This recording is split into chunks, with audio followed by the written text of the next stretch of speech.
I was the stern man on a 32-foot Novi called the Mary, working out of Port Clyde, Maine, when we pulled up something we shouldn't have. I stacked the bait, set the pogey barrels, and warmed my hands on a foam cup that tasted like dish soap and coffee. The harbor was a ring of sodium lamps and dark water, and the only other sounds were gulls complaining on rooftops and the clack of our halyards against the mast. We shoved off before the first smear of pink touched the clouds, and the wake opened behind us like a long zipper in the black. Micah, my captain, didn't talk much on the ride out. He was the kind of man who let the boat speak for him. The steady tone of the diesel, the way the bow rose and set, the way he would glance at the plotter and then the horizon like one was lying and the other had the truth. He'd worked these ledges since he was a kid, learned every wrinkle of tide and seam of rock by losing gear to them. Me, I was 3 seasons in and still carried the clumsy posture of somebody who had learned the ocean from books before he learned it from bruises. There was a rule the old-timers said with a shrug, like it didn't matter until it did. Out here, don't bring up what doesn't belong to you. They said it the way you might tell a child not to touch a stove, with that soft, predictable patience that hides real heat. They meant other men's gear, mostly in lost anchors and the kind of strange things you'd sometimes see bobbing after storms. Corrugated siding, a ladder, once even a rusted shopping cart that had somehow made the long trip from someone's river to our gray corner of the Atlantic. But they meant other things, too, and you could hear it in the way their voices cooled after the punchline. We ran the first string east of Hupper Island, tin pots in steady water, flags tapping toward Matinicus like they could point the way.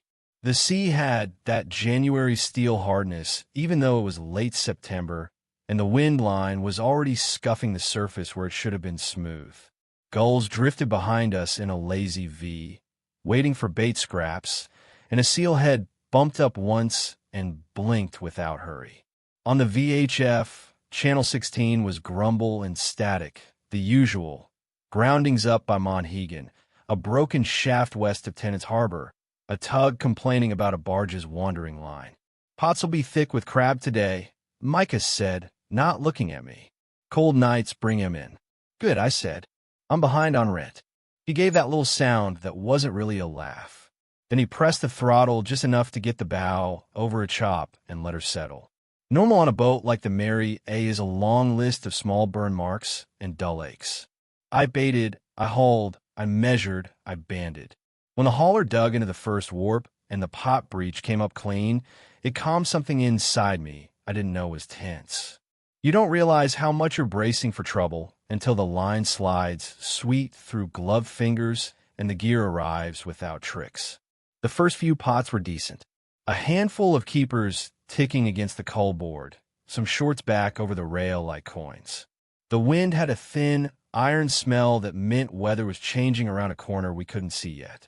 We moved along the string, buoy to buoy, our little world an oval of deck light in blue morning. We ate bad sandwiches at 8:30, perched on the bait box with our knees touching buckets. And Micah told me about a guy from Spruce Head who swore he netted a striped bass with a license plate in its stomach. He said it's so flat I almost believed him. He took the story apart as he told it, letting each piece drop like a soloed bolt into an empty coffee can.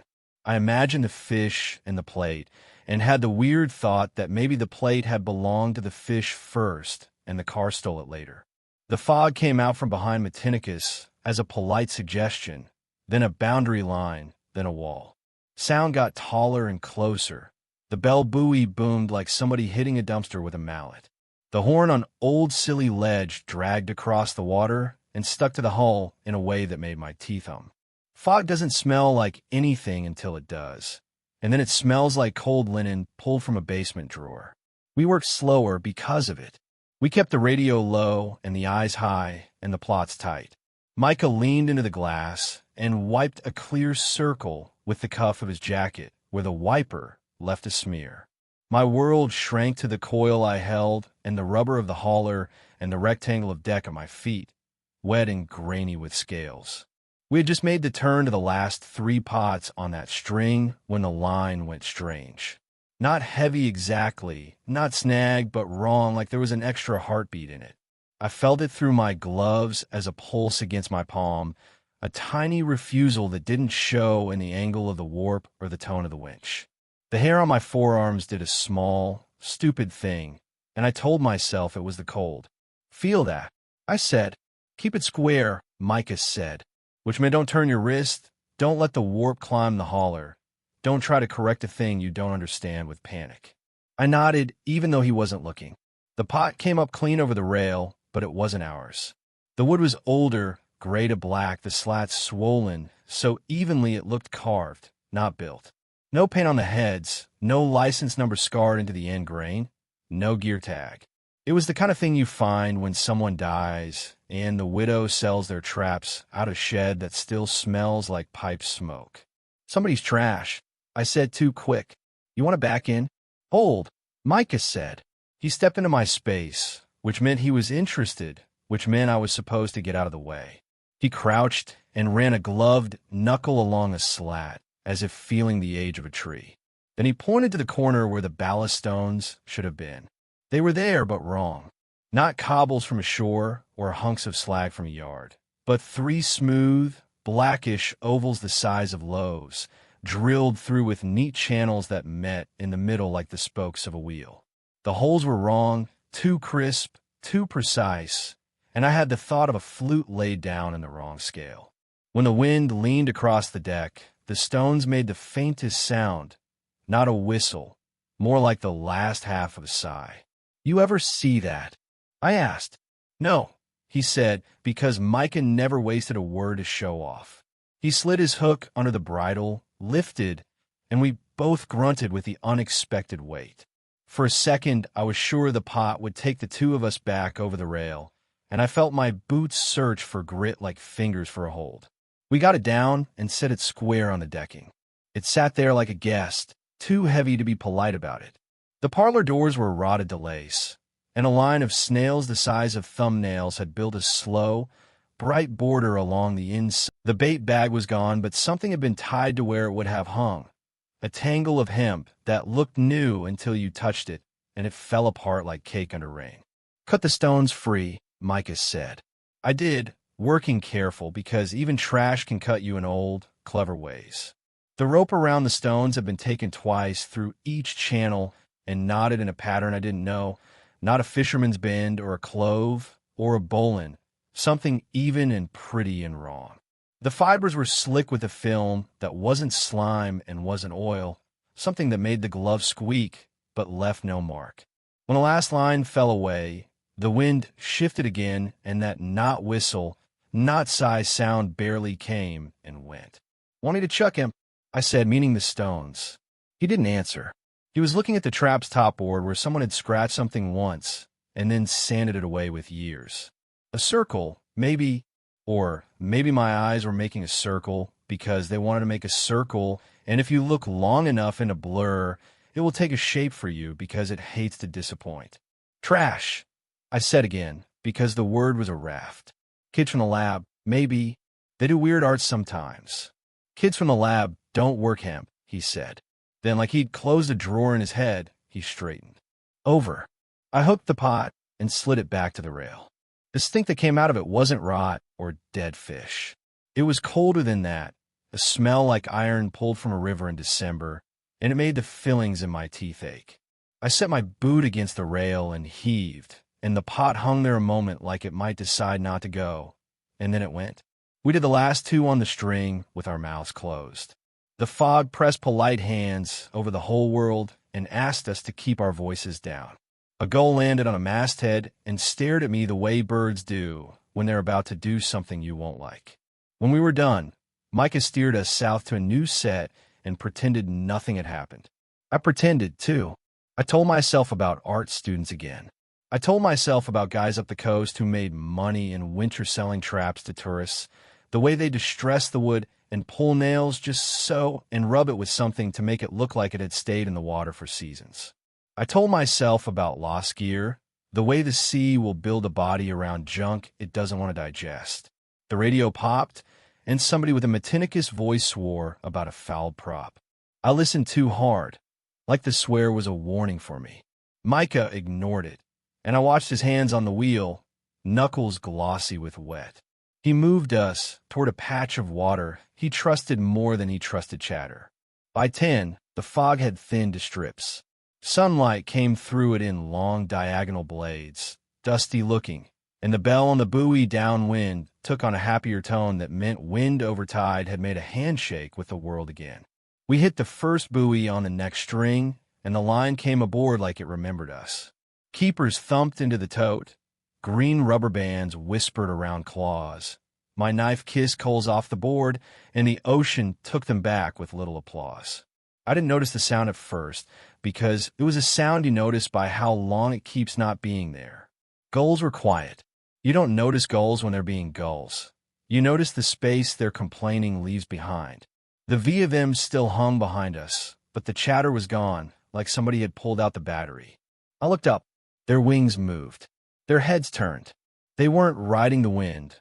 They were staring down. "What?" I said before I knew I was speaking. Micah didn't look. "Keep your hand on the warp," he said. The line came with a new tightness to it. Again, not heavy, not snag, but too exact like a plucked string. I touched the hauler and felt it in my fingers, a tick that was a rhythm and not a rhythm at once. When the pot breach cleared the rail, I saw that something had wrapped itself around the head like ribbon on a gift. It wasn't a line. It wasn't weed. It looked like weed if weed were made of the inside of seashell, all nacre shine, pearly white threaded with shadow. It lay flat along the wood the way a net lies when it's tired. But if you looked too long, the edges seemed to stir in a way your eyes couldn't decide was real. I pinched it through my glove.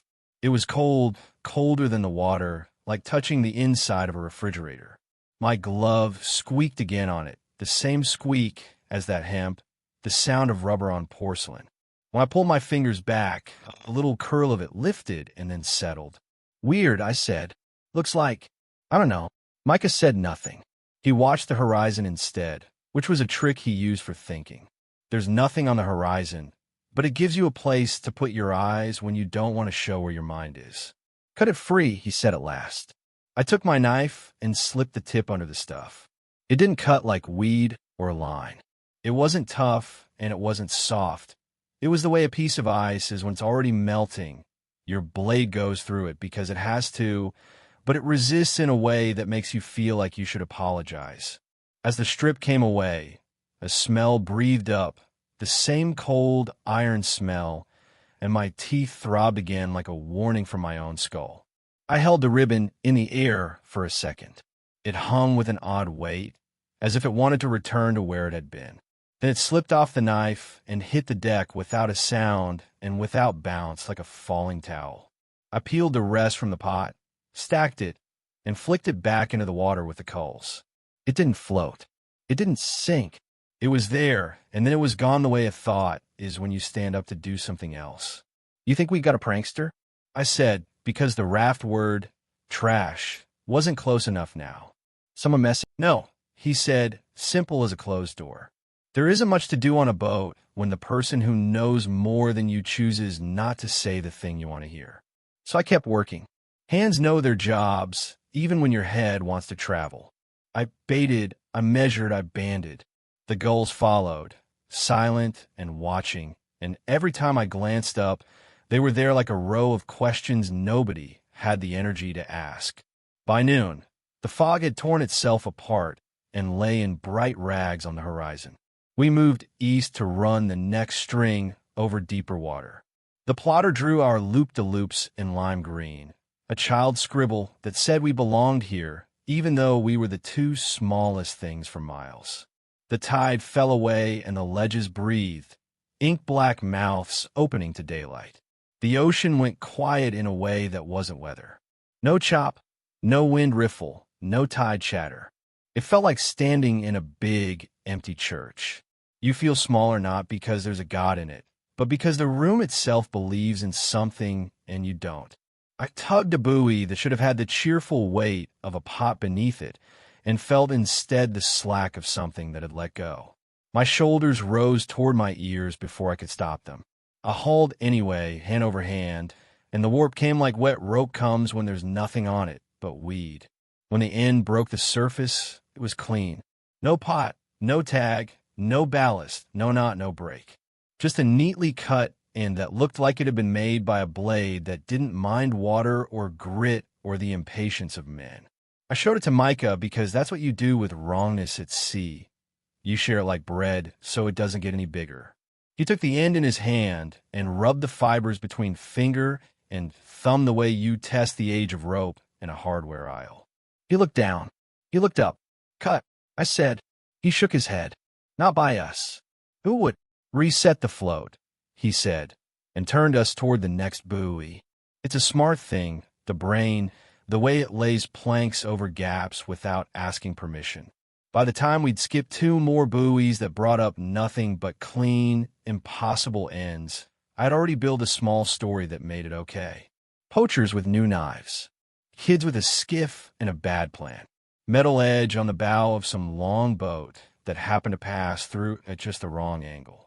We didn't say much. The engine took control of the conversation. We ran the rest of the string and got half our gear back and pretended that was the plan all along. When we turned west for home water, the sun had taken on that white, bladed glare it gets in September when it's low, but not yet generous with color.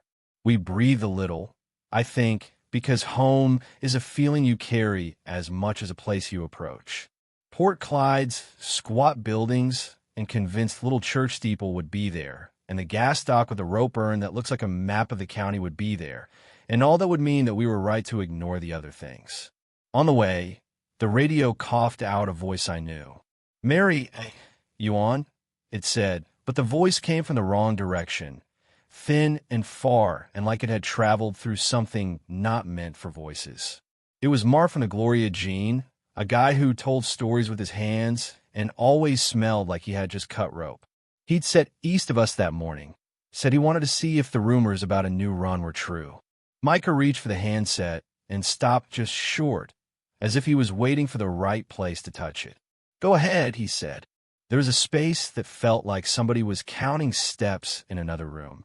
Then Mark's voice again, tinny and out of breath. Did you see it? Micah and I looked at each other. Finally. The gulls gathered at the stern again, silent and hopeful. See what? Micah said. Never mind, Mark said too fast. Then the radio gave a wet little cough, and everything after was weather and traffic and some guy arguing with his wife because he'd left her keys in the truck again. I watched the water where it was blue-black and where it was green and where was the weird pale of a cloud shadow. I watched for the hump of a whale and the twist of seal and the clean white exhale of a porpoise. I watched for anything my eyes could name and pinned the world to those names so it couldn't slip. We hit the harbor late afternoon. Our wake folded behind us like a bed made for the night staff with clean hands. I stepped onto the dock with the spring line and tied off and pretended not to notice how I rushed the hitch. Micah killed the engine, and the silence that filled the space it left had opinions. We unloaded in a rhythm we could have done with our eyes closed. Totes, banded claws winking, bait barrels sloshing, the smell of herring and diesel, and the ghost of bleach from yesterday's wash. The buyer nodded without looking at us and made a note on a pad without lines. He told Micah something about prices that would have made me sad if I hadn't been more interested in getting the hose into my hands. When I washed the deck down, the water made patterns around my boots that looked like maps of coastlines that didn't exist. The hose bucked once in my grip the way it does when somebody opens or closes a valve down the line, but nobody else was on the dock. I turned and saw the gulls again, 2 of them, perched on the sawed-off piling at the end of our slip, heads cocked, watching water flow off the deck like they were reading something in it. Back at my apartment, above the hardware store where the floor slants just enough to send quarters rolling under the fridge, I stood under the shower until the heat went thin. My skin smelled like herring and cold iron. I told myself it was in my head, and maybe it was. I put on a sweatshirt that had a burn hole through the left cuff and watched the game with the sound off until the shapes on the screen convinced me it had ended. I woke sometime past midnight to a sound I knew under different names. The distant boom of a bell buoy is not a bell. Not really. It's a throat clearing. Somebody bumping a dumpster with a truck. A neighbor rolling a piano down a set of old stairs. It was wrong to hear it where I was 3 blocks from the water, but wrongness becomes a piece of furniture quick if you can pile other things on it. I got up and went to the kitchen because that's what men in stories do when they don't want to admit. There go to window. I poured water I didn't want. I stood where the streetlight hits the floor in a pale leaf shape and watched the slice of harbor I could see between roofs. Fog lay there again. Not a wall now, just a suggestion that some lines had been erased. The bell boomed once, then nothing, then twice close together like someone had given the buoy a shove and thought better of a third. A gull called, 1 note, then shut up like it had remember rule. I told myself about tides and wind direction and how sound runs along wires and gutters. I told myself about the way buildings make a canyon and bring other places close. In the morning, the harbor looked like every poster they sell to people who don't live here. Boats on their moorings, gulls pretending to be angels, a dog on a dock being noble. Micah was already on the Marie when I got there, the deck washed, the bait stacked, the hauler greased. He nodded, which was his way of saying, good morning, and also his way of saying a dozen other things he didn't want to clutter the day with. You hear anything weird last night? He asked, not looking up from the coil he was dressing. Bell, I said, bounced off the buildings. He nodded again, as if to himself. We run farther today, he said. See if we can pick up the rest of the string before somebody else does. The ride out tasted like metal. I couldn't decide if the taste was in my mouth, or in the air, or in the story I was telling myself to keep the world arranged. Halfway to the first buoy, the radio gave a quick, soft feedback squeal like a microphone pointed at the wrong speaker, and then a voice I didn't know said something I didn't catch, something clipped and careful, and then stop out hissed through the speakers like a word mispronouncing itself. Interference, I said, to say a word. Yeah, he said. We found the buoy I'd lost the day before, and my body did the arithmetic before my brain could try. If there was slack, we'd get nothing. If there was angle, we'd get something, even if it wasn't ours, even if it wasn't a thing we should have. The line had angle this time, a clean, workmanlike angle, the kind of angle that makes your shoulders drop a fraction because at least today belongs to the same rulebook as yesterday. I hooked it. I stepped back. I fed the warp to the hauler and felt the little ticks of barnacles and grit move under the rubber like braille. Micah set the boat to the line, and the deck found its old, sweet rhythm. Halfway up, the tone changed. The hauler made a different sound, pitch and timbre both, not the laboring groan of weight, not the clatter of weed. It was like the motor had remembered a song from childhood and tried to hum along. The vibration came up my arm and into my chest and settled in the soft place just under my breastbone, the place you forget about until you're punched. What the I started. Hold, he said. The pot came green and dripping over the rail, and the first thing I saw was how new it looked. Not clean. Nothing out here is truly clean, but new like the way a boot looks next to a boot that's lived a winter. The slats were pale, with only the first bruises of work on them. The heads were painted a careful, almost pretty rust color and stamped with numbers I didn't recognize. It was full, but not with lobsters. The parlor was packed with shells, not lobster shell or crab carapace, not anything that would make a buyer happy. They were small, white, and curved, and for a second I thought clams, the thin ends of the bushel gone to rot and back again. Then my brain made a click I wish it hadn't, because brains love a match, and I saw teeth. Not human, not anything I knew. Rows and rows of them, like a mouth that had gone on growing after the body had decided to stop. They tinkled when I lifted the pot and let it bump once against the deck. A few spilled through the broken hole in the corner and rolled to my boots. I bent without thinking and picked one up, and it was slick and too light and hummed against my skin the way a seashell does when it borrows your blood for a second. I don't like this, I said, sounding like a child surprised to hear his own voice. Dump it, Micah said. I upended the pot, and the teeth spilled and skittered, and some of them didn't move at all, just lay there like they had always been aboard and the deck had been built around them. I swept with my boot, and they moved. I swept again like I could erase them if I did it hard enough, and the pile fell through the scupper with a sound like cheap wind chimes. The smell came up again, that winter iron ache that found a metal in me, and pressed on it. My tongue went numb for a second like I'd put a penny under it as a kid to trick a thermometer. I spat over the rail and told myself my mouth was making things up because it had nothing better to do. Micah didn't say anything. He set the empty pot on its edge, checked the bridle, flicked the tag with a thumbnail like he was checking a coin for fake, and then looked at me long enough to make me feel like I was being measured. He wasn't a man who rattled, but I watched some smaller version of a rattle man walk across his face and sit down for a minute. "Reb 8, he said. And I did because that's the job. You can make your hands into a church, so you don't have to kneel anywhere else. I baited, I measured, I banded. The gulls came in closer than they should have, wings stiff, eyes like drilled holes that had forgotten why they were made. We threw the pot back and watched the bubbles come up where it had gone. They came in a straight, disciplined line, neat as Navy haircuts. Then they stopped. Then there were two more, late, like someone who can't decide if he's finished with a goodbye. I told myself to keep my story small. Trash, prank, tide. Words like boards laid from one fact to the next fact. So your feet don't get wet on what's between. But we had brought something up that wasn't ours. And even before I knew I'd decided, I knew we weren't finished finding it. The gulls followed us farther out than they ever should have. By rights, they peel away after the bait scraps stopped coming, but these hung on like we were towing something they needed. Every few minutes, one would drift lower, wings stiff, and tilt its head as if measuring us for something we couldn't imagine. Micah kept his eyes on the horizon, and I kept mine on the deck, but the silence between us made the noise in my head too loud. The fog thickened again, though the forecast had promised sun. It pressed low and gray, the kind that doesn't just hide distance but eats it. Sound bent wrong inside it. The diesel's hum came back at us from directions it had no business coming from, and every buoy bell we passed seemed closer than the chart said it should be. We found an next string, but the first pot came up ruined. The frame was twisted as though something had crushed it from the outside.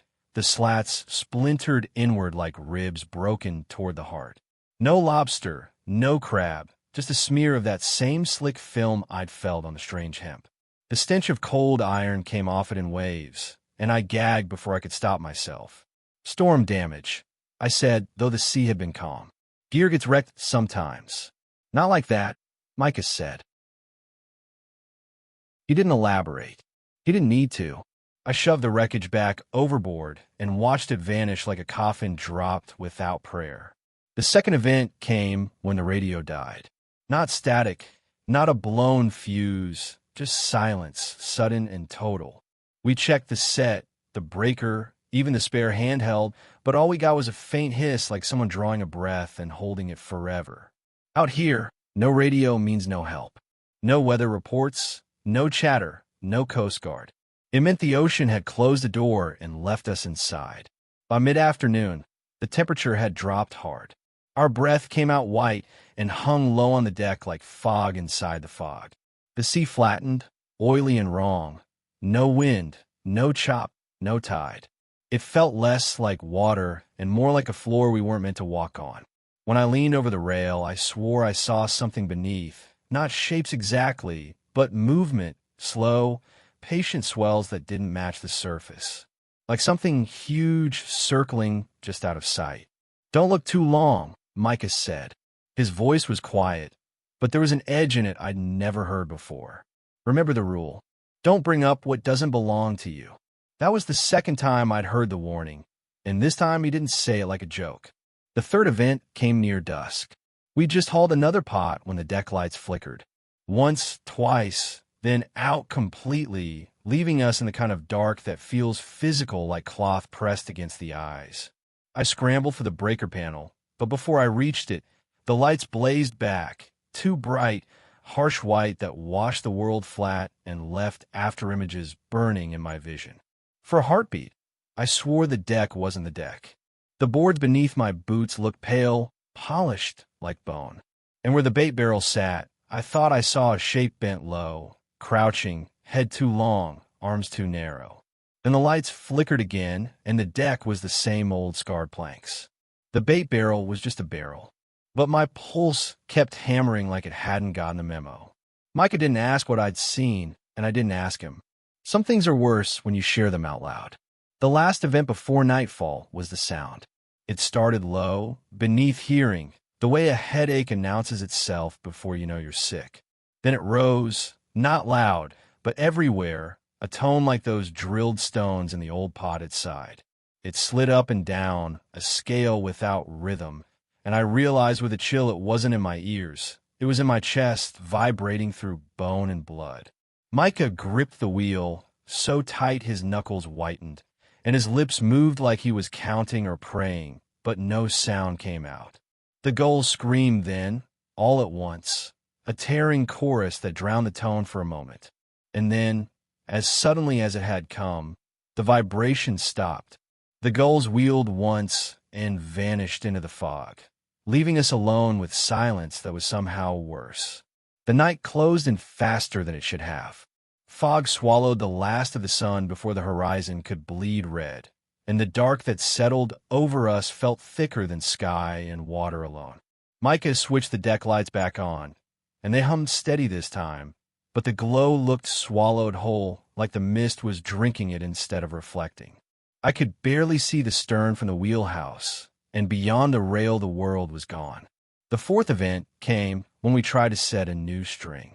I was coiling line when the hauler locked, sudden and sharp, like something on the other end had refused to move. I pulled, thinking snag rock, but the rope stayed rigid, humming under my gloves like live wire. Micah eased the throttle, trying to give it slack, but the line only pulled tighter, groaning against the rail. Then, without warning, it went slack all at once, flinging coils across the deck like whips. One caught my ankle and yanked me sideways hard enough that I smacked my shoulder against the bait box. If I hadn't braced, I'd have gone straight over. When we hauled again, the line came aboard cut clean. No pot, no weight, just another end too smooth, too deliberate. Like someone down, there was stripping us bare, piece by piece. We didn't speak of it. We just coiled what was left and moved on, both of us pretending work was enough to plug the hole in our stomachs. But I felt it. Whatever was down there had touched us. Not by accident, not by weather, by choice. The fifth event came in the small hours. Micah let me take the wheel while he ducked into the cuddy to check the plotter. Fog pressed so tight the radar might as well have been a dream, nothing but green ghosts flickering in circles. Then I saw a light ahead. Faint, yellow, a masthead lamp, I thought, another boat out where no boat should be. It drifted closer, slow, steady, no sound of engine or hull against chop. I tried the radio out of reflex, forgetting it was dead, and got nothing but that hiss again. The light swayed once, dipped like a head nodding, and then it was gone. No fade, no turn, just vanished in a fog that swallowed it whole. When Micah came back up, I didn't mention it. His silence had already told me he'd seen things, too. By dawn, the ocean had turned strange again. The surface rippled without wind, long concentric rings that spread outward from nowhere. They passed under the hull without rocking us, each ring too perfect, too measured, like someone had dropped stones the size of houses in water we couldn't see. When I leaned out to watch, I caught my own reflection in the dark surface. Only it wasn't mine. The face looking back was pale, drawn long, its mouth open in a sound I couldn't hear. I stumbled back, heart jackhammering, and when I looked again, it was just me. But the afterimage of that wrong face burned behind my eyes for the rest of the morning. By then, both of us were running on nerves alone. Micah hadn't touched his thermos since midnight, and his lips moved now and then like he was chewing words too heavy to swallow. I tried to work the way I always had, bait, measure, band, but the rhythm had gone rotten. Every scrape of knife, every thump of lobster, every squeal of rope came back doubled, echoed thin and late, as if something just behind me was copying the motions. I refused to look over my shoulder. Some rules you follow because you're told. Others because your bones tell you what'll happen if you don't. By mid-morning, the fog thinned enough to show the horizon, but it didn't feel like relief. The water was too flat, the air too still. We could see farther, but the distance gave us nothing to hold on to. No boats, no gulls, not even the jagged smudge of Matinicus where it should have been. It felt like we'd steamed off the map entirely. That was when the sixth event came. Micah told me to check the bait, but when I opened the barrel, it wasn't pogies inside anymore. At least, not in the way fish should be. The eyes were gone. Every head smooth-skinned, sockets sealed over with pale film like melted wax. Their bodies looked carved wrong, fins fused, tails bent into spurs instead of fans. But they were still cold, still slick, like they'd been changed after we'd left port. I slammed the lid before my stomach could climb into my throat. "Don't look too long," Micah said from the wheelhouse, not even turning his head. His voice was steady, but it carried something beneath it, fear wrapped in practice. "And don't bring up what doesn't belong to you." That was the third time the warning was spoken. This time it didn't sound like superstition. It sounded like a plea. By noon the wind came up out of nowhere. Not a breeze, not a steady blow, just sudden force shoving at the Mary A from every angle at once. The sea, flat all morning, reared into chops sharp enough to slap teeth loose. We pitched hard, pots rattling, the hauler groaning against its mount. Micah shouted something I couldn't catch, his voice shredded by the gale.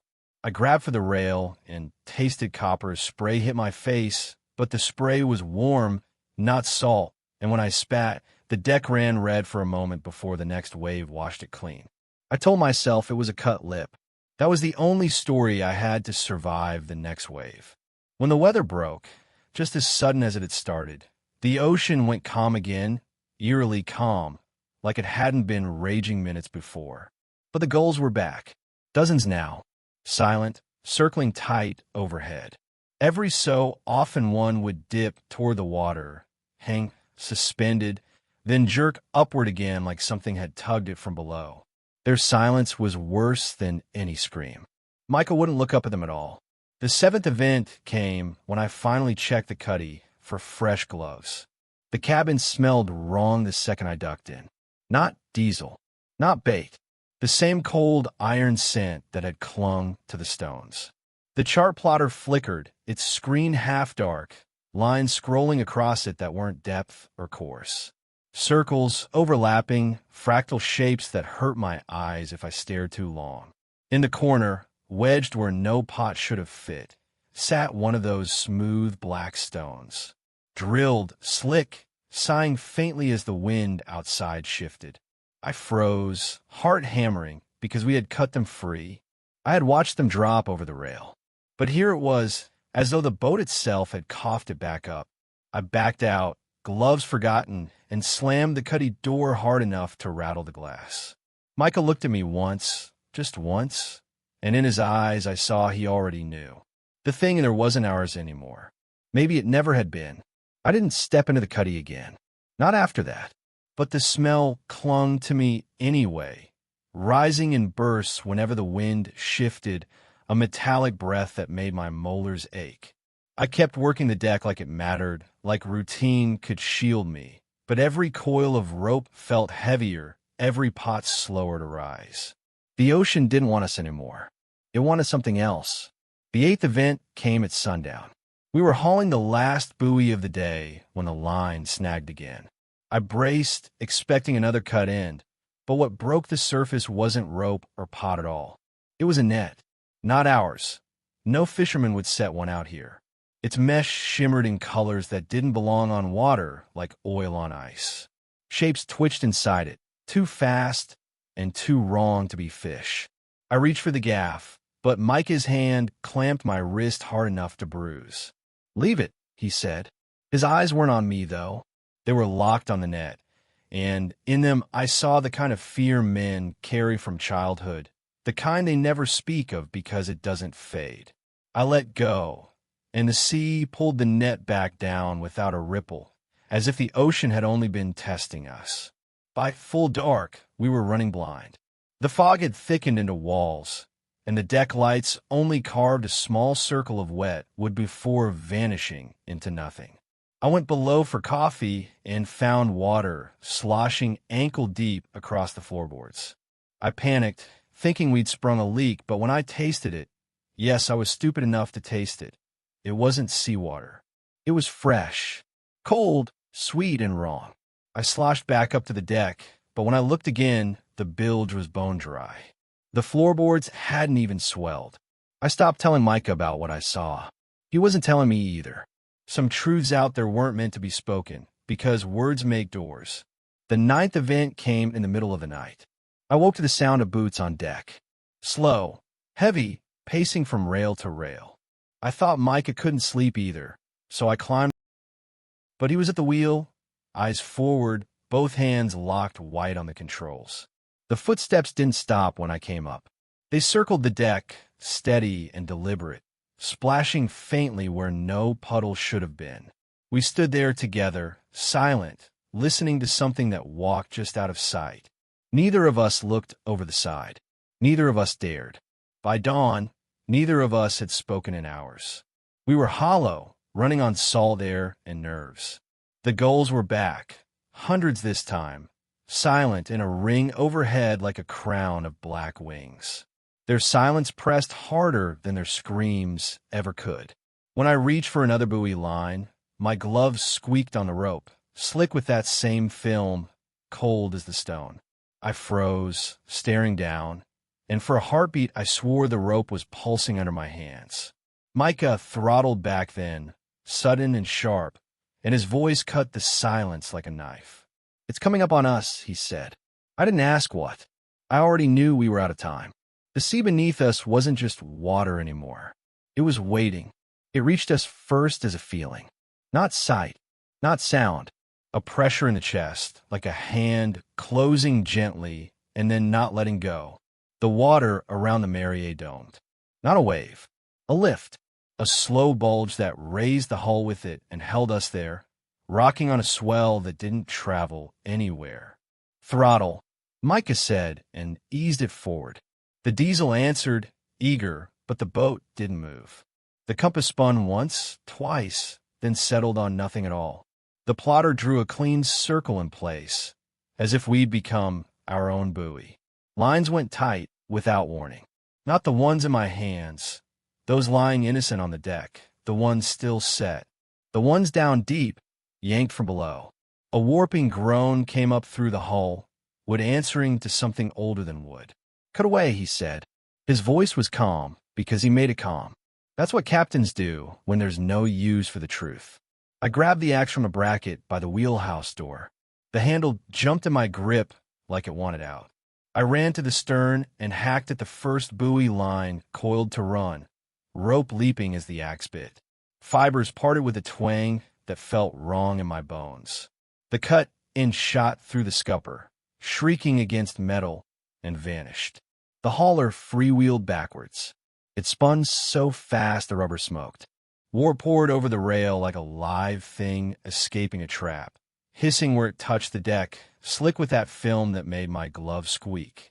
I grabbed the brake, and it punched my shoulder like a friend who doesn't know his strength. The brake jammed. The hauler kept spinning. "Leave it," Micah shouted. He shoved the wheel hard to port, as if there were a direction that mattered. The bow swung and stopped as though it had struck a wall made of nothing I could see. The air got colder. Not wind cold. Cellar cold.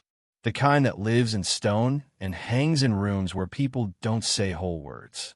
My breath fogged in a line that ran forward. Then it curled sideways and drifted down into the scupper. Gravity had decided it was bored with us and wanted to try something else. Then the deck hummed. A low note, finer than any motor, higher than any bell. It set my teeth on edge. It made the fillings ache. The cuddy door thumped once like a locked heart. "Stone," I said before I knew I was speaking. Micah didn't answer. He didn't have to. We were both thinking it. I tore for the cuddy.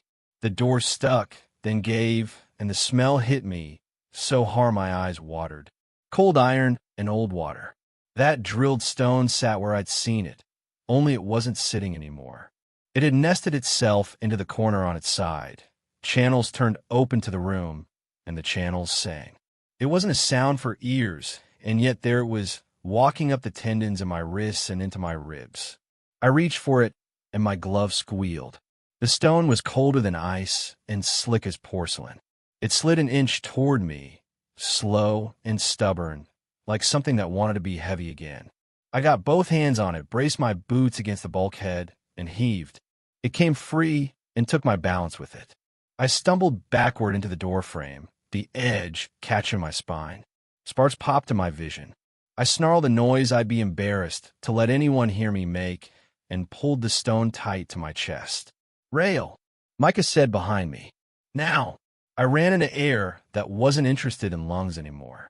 The deck had tilted without moving. Water pooled where it couldn't. My boots skidded on something that rattled. One of those teeth weeds spilled, hiding in a seam, knocking itself against a screw head like a finger on a table. I wrenched my balance back and hit the rail so hard my ribs sang along with the stone. "On 3, Micah said, already at my side, already reaching. We had done hard lifts together. Engines, gear, a man once, but nothing like this, nothing that felt like lifting while standing still in moving gravity. 1, I said, and felt stupid counting. 2, he said. We never said 3. We heaved. The stone left my hands with a reluctance. I felt in my palms after it was gone, a negative weight, a ghost of mass. It went over the rail and didn't splash. It paused in the air like the world was thinking it over. Then it dropped. The sound that came up wasn't sound. It was everything else at once. A light behind my eyes and at the bottoms of my feet. The channels in the stone exhaled a chord that rewrote the fog. The sea opened, not like a wave parting, not like ice breaking. Open like a mouth does when it remembers how to be bigger. The bulge around us fell away, a dark ring, and we hung for an impossible half-breath on the lip of a hole that had no edges I could trust. I saw down and down and down into water that wasn't water. Layers, not depths. Sheets of pale nacre sliding over one another the way scales might if scales had forgotten which way they used to lie. Between them? Not teeth in rows, not exactly, but curves and points that wanted to be teeth so badly my mind finished a shape for them. Every curve whispered the knot sound I had felt, and the whispers lined up into rhythm, and the rhythm tried to climb the bones of my wrists and wear me like a glove. The hull shuddered. Something brushed us from below, slow, appraising. Not a strike, a touch. The way a hand might run along the outside of a cage to feel if the bars were worth it. "Hold her," Micah barked, hauling the wheel as if we weren't tied to the center of a new kind of gravity. The diesel screamed. The prop hit nothing. Lines snapped. Not above deck.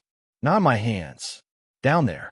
Threads of light, slick and pale, flickered through the dark. They tightened, then broke, and each break rang through me like a bell hit inside my ribs. I fumbled for my knife.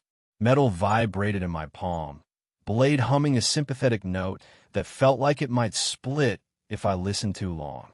I slashed at what I could reach. Not the water, not the dark. Our own remaining warps, the ghosts of connection between us and whatever we had invited. Rope parted. Ends lashed and vanished. "Everything goes," Micah said. His voice had shrunk to the center of him. "You hear me?" "Everything." I nodded and threw. Banding board. Cull gauge. The bait knife that had been my hand for 3 seasons. The tote lid that still had yesterday's number chalked on it. The deck looked wrong without them, and then it looked right, lighter, freer, like a man who has cut hair he has worn too long for reasons that didn't belong to him. The stone fell and kept falling. It turned in the dark, slow and patient, channels aimed toward the center of that knothole. And as it turned, the cord turned with it. Every time a channel faced us, the sound pressed harder on my chest. Every time it faced away, breath returned in a thin, mean ribbon. Something rose, not out of the hole, around it. A ring of threads like the ones I'd peeled from that trap, ribbons of shell light, lifting themselves into the air without asking why they should obey. They hung in a crown and then leaned inward. They didn't touch us. They touched each other. Where they met, the air rippled, and my stomach flipped, and the gulls overhead made one thin, human sound and dropped out of sight all at once. "Back!" Micah shouted, dragging me from the rail. His hand found the collar of my jacket and yanked, and the world rotated around his grip. We hit the wheelhouse bulkhead together, slid, and stopped with a bone-deep thud. The ring tightened as the stone fell. I didn't see it hit bottom because bottom meant something different now, but I felt a click like a door closing 3 rooms away. The cord changed key. The hum of my teeth eased a fraction, then bit again, then eased like tides measured in ribs instead of moon. A line snagged my boot. Not rope, not weed. A strip of that nacre net, thin as film and strong as confession. It looped once around my ankle and pulled, not hard. Just a suggestion, a reminder. I slashed at it, and the blade skidded like it had met glass under satin. I slashed again, harder, and the strip parted with a hiss you only hear on the inside of your head. My boot came free, and I kicked the thing away. It didn't fall. It drifted weightless, and then undrifted like it had found gravity I couldn't see and was following it home. Prop, Micah said, eyes on the tatch. Something's on the prop. The engine roared and then choked and then roared again. The hull shuddered in a new rhythm. Not the rings, not the cords. I heard a clatter in the water aft, metal on something that wasn't metal, then a scream of shaft and pain. Kill it, I said. He did. Silence. That humming. The pressure. My heart counting wrong, stubborn, too fast. Over, he said, and I understood before he finished the word. We grabbed the stern line together, and I let the bitter end play through my hands as he walked it aft. Hand sure, motion slow. We were going to wrap the line on purpose and pull the prop backward, old school stupid, like we were 2 kids trying to jumpstart a thing by belief. We were down to belief. On me, he said. We hauled. The line came tight in my palms, fibers shouting against glove, and for a second I felt something give, not out there, back here in the old bones of the boat. Then a pop.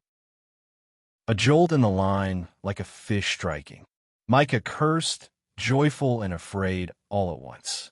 Clear, he said, breathless. Clear. The whole shivered. No other word for it.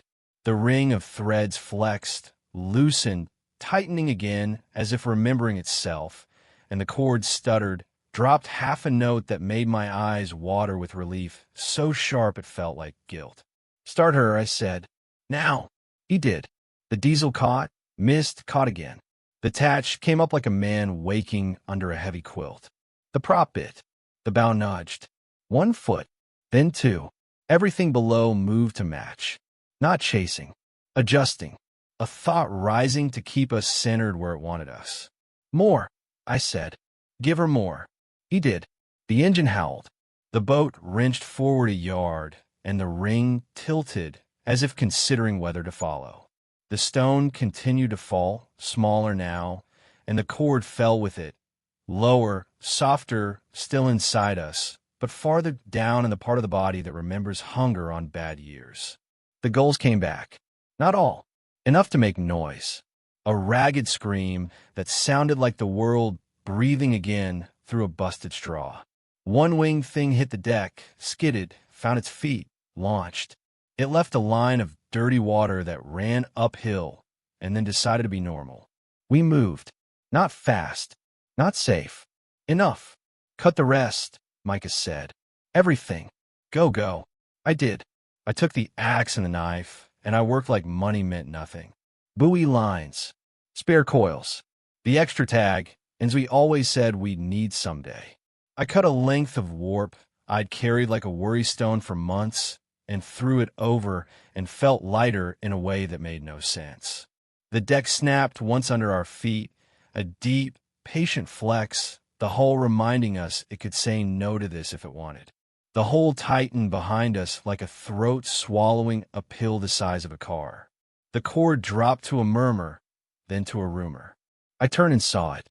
Not the thing, the shape it left. Water rising where it had been, edges frilled with that nacre ribbon, threads knitting, a seam closing in skin that had never been cut. In the center, for a blink that hurt, I saw an eye that was not an ICS. Not irised, not lidded. The impression of attention in a pattern of circles that had learned how to mean looking. Then the seam sealed, and it was ocean again, stupid and wide, and pretending to be what it had been yesterday. I realized my mouth was open. I shut it. My tongue tasted like pennies and old keys. I spat, and the spit went where spit should. We didn't talk. We ran. Micah kept us on a dead straight course that didn't exist on any chart, but the one fear had scratched on his bones. I stood on the deck with the axe loose in my hand and watched the wake for shapes. I saw none, which made me want to see one, which scared me more than seeing would have. The radio clicked. Just a click, then the hiss, then words thin and chewed by distance. "Mary, you on?" Mark's voice. Not far. Not right either. Micah looked at the set and didn't touch it. "Go ahead," he said finally. Thought eye static. Light go down. You, more static. "You all right?" Micah pressed the talk button like it might bite. "Running in," he said. "Lost gear." "Copy," Mark said, voice steadier. "You got weather behind you." A pause. "Don't look back." We didn't. The fog thinned all at once, as if a curtain had dropped in a theater and the stagehands had somewhere else to be. Blue came back to the world. Not the eager blue of July. A cold blue with a thin skin over it. The bell buoy we knew appeared ahead and to starboard, right where it had promised to be all our lives. It boomed once, honest and dumb, and I could have kissed it. The engine settled into a reasonable song. The compass remembered that north existed. The plotter drew a rude, happy line toward home. My hand stung. I looked down and saw blood on my gloves, dark and slow. I didn't know where it had come from. When I peeled the glove off, skin came with it. A clean blister sheared open across my palm from hauling a universe I hadn't been meant to touch. I laughed once, a cracked little sound, and let the glove fall and watched it skitter to the scupper like it was tired of the whole story. Michael looked back once. Just once. His eyes met mine and the corners of his mouth. A permission. We were allowed to live. The sea behind us was only sea. We made it that way by not describing what else it could be. We came up on the cut like a boat does when it has decided to forgive the world. The gulls were annoying again, the way you love them to be. A charter full of tourists in orange vests waved too hard at us from a half-mile off, killing and reviving the engine in fits, and I nearly wept for their ignorance. The radio cracked one more time. "Mary," a new voice said, "Coast Guard clean. Report your position." Micah picked up the mic. "Breathe," said where we were. "Everything good aboard?" the voice asked. He looked at me, at the empty deck, at the axe, at the world we had nearly done wrong. "Good enough," he said. "We're coming in." The fog held back like a dog on a short leash. The bell boomed again and again like an old man who wants everyone to know it's still his job. I let my head rest against the wheelhouse bulkhead and closed my eyes for 1 second. Behind the lids, something large and patient turned farther down than depth. It wasn't angry. It wasn't pleased. It had been interrupted. We had returned one small note to a song that had always been playing without us. The boat thudded up the last chop into the harbor, a clumsy, beautiful sound. The gas dock appeared, and the rope burn looked like a county map again and not like a scar cut into a body that could bleed. We tied off. Hand were hands again. Knots were knots. Micah's voice was just a man's. "Washer," he said soft.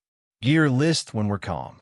I nodded and picked up the hose, and water came out like water is supposed to, clear and obedient, finding low the way it should.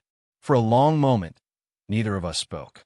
The only sound was the slap of gull wings and the hum of a world we knew how to live in.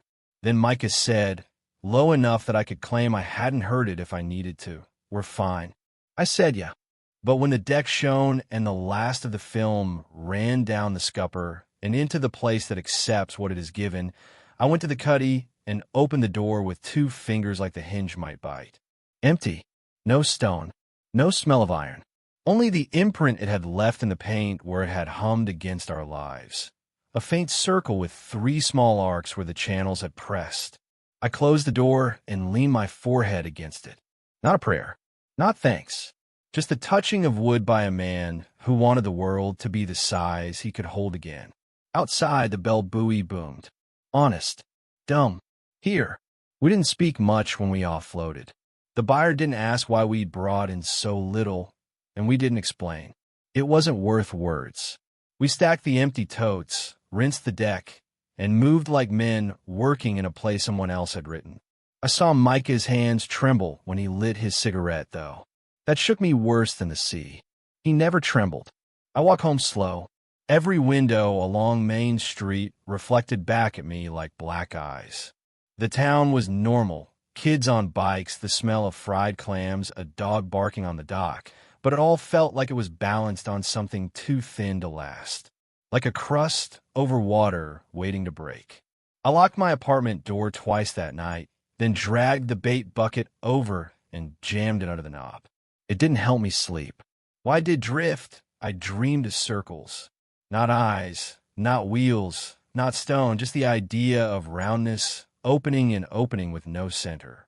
I woke to the sound of the bell buoy, though the tide was wrong for me to hear it from that far inland. It boomed 3 times, steady, patient, like it knew I was listening. I lay in the dark, every muscle locked, counting the seconds until silence returned. The next morning, I told myself I'd quit. No more strings, no more hauls. Let someone else chase a living where the bottom hides its secrets. But by noon, I was walking the dock again because men like me don't get to choose clean breaks. We need paychecks, and we need something to do with our hands, and the scene knows that. Micah was already there, coiling new line.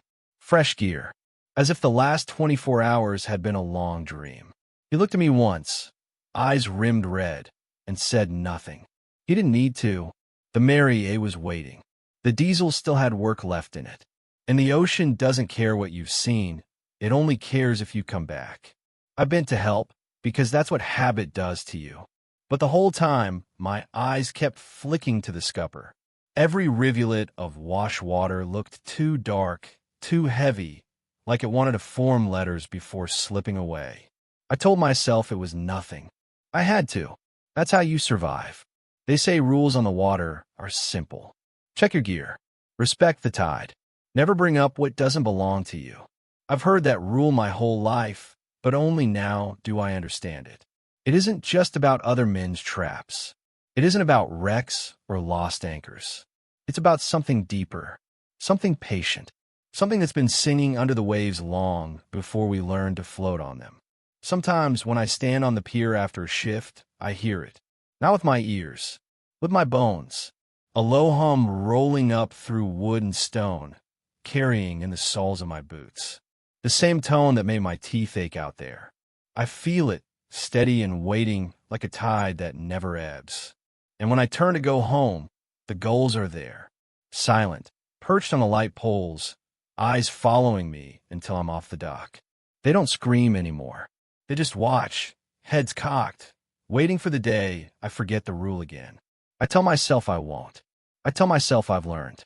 But the ocean has a way of teaching lessons twice. And the next time something rises in the hauler, the next time the warp comes up wrong, humming like it remembers me, I don't know if I'll be strong enough to throw it back. Because out there, under the water off Maine, there's a song still playing. And once you've heard it, part of you never stops listening.